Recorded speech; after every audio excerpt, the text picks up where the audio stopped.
नमस्कार, मैं हूं सच्चिदानंद वशिष्ठ। सज्जनों, जब भी हम बेटी का विवाह करें तो हमें कुछ बातों का ध्यान रखना चाहिए। ये नहीं है कि स्वस्थ लड़का है, सुंदर लड़का है, पढ़ा लिखा लड़का है और हमने विवाह कर दिया। विवाह के लिए हमें बहुत सी बातों को सोचना पड़ता है। सबसे पहली बात तो ये है कि सब तरीके से आपने लड़के को देख लिया जो हर प्रकार से श्रेष्ठ है, चाहे वो पढ़ाई है, कमाई है, घर है, सुंदरता है, हेल्थ है, सारी चीजों को आपने देख लिया। लेकिन एक चीज को विशेष ध्यान रखो। सबसे पहली बात, 6 चीजें बोल रहा हूं। सबसे पहली बात, एक तो नाति निकटहा, एकदम निकट में ना हो। जैसे एक घर छोड़ के, 2 घर छोड़ के, 5 घर छोड़ के, या 1 किलोमीटर पर ही है, तो ऐसा संबंध हमें नहीं करना चाहिए। उसका मुख्य कारण क्या है कि जब भी कभी घर के अंदर कोई विशेष बात हुई, हमने तुरंत बेटी को फोन कर दिया, बेटी आ गई, हम बेटी के घर चले गए। तो इस तरीके से बेटी के घर में भी बार बार इंटरफेयर जो है होता है। और बेटी अगर हमारे घर में आती है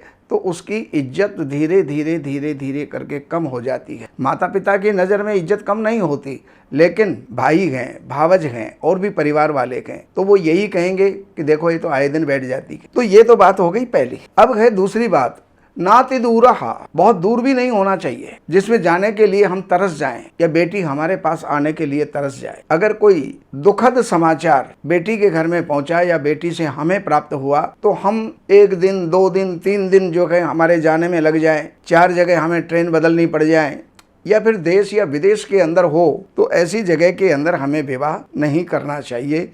ये 2 पहलू हुए। तीसरा पहलू ये है कि नाति दीनहा, बहुत गरीब नहीं होना चाहिए, क्योंकि बहुत गरीब अगर होगा और आप हैं धन संपन्न तो ऐसी स्थिति के अंदर दामाद की आपके घर में जो है कोई कदर नहीं होगी। हर कोई रिश्तेदार उसको हे दृष्टि से देखे और वो जो सुख आपके घर में बेटी को प्राप्त हो गए हैं, शायद है वो सुख वहां पर उसको ना प्राप्त हो। इसलिए नाति दीना धनिर नास्ति, और बहुत ज्यादा धनवान भी नहीं होना चाहिए। बहुत ज्यादा धनवान अगर वो है तो आपकी बेटी की स्थिति वहां पर दास और दासियों जैसी हो जाएगी। क्यों? घर वालों की कदर में आप बहुत गरीब हैं, उतना मान सम्मान, देन लेन, टाइम के ऊपर, उत्सव के ऊपर उपहार आदि आप जो है वैसे नहीं दे पाएंगे। तो ऐसी स्थिति में आपकी बेटी की स्थिति वहां पर बड़ी दयनीय हो जाएगी। तो नाति धनिर नास्ति, जो बहुत ज़्यादा धनवान हो उसके पास भी नहीं और बहुत ज़्यादा गरीब हो, नाति दीनहा, और बहुत ज़्यादा दीन हो, गरीब हो, उसके यहाँ भी नहीं करना चाहिए। और दूसरे नंबर पर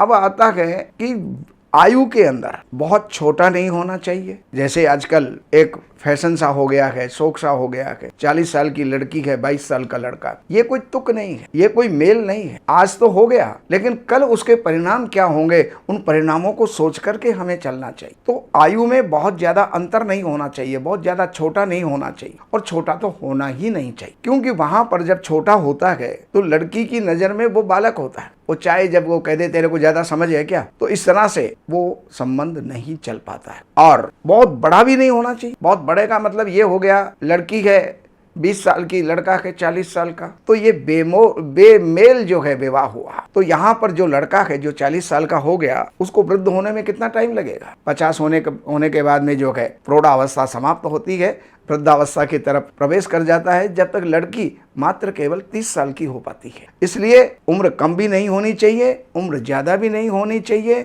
बहुत निकट भी नहीं होना चाहिए, बहुत दूर भी नहीं होना चाहिए, बहुत गरीब भी नहीं होना चाहिए, तो बहुत धनी भी नहीं होना चाहिए। और जो आजकल जो सिस्टम चल रहा है अफेयर का, लव मैरिज का, ये तो कदापि नहीं होना चाहिए। बस मैं इतना ही कहूँगा। अगर मेरी बातें किसी को बुरी लग रही हों तो मुझे क्षमा करें। बाकी और कोई जानकारियों की आवश्यकता आपको है तो इन नंबरों के ऊपर संपर्क करके, कार्यालय से अपॉइंटमेंट लेकर के, कार्यालय की सेवाएं अर्पण करके, और जो भी कुछ आप जानना चाहते हैं वो जान सकते हैं। नमस्कार।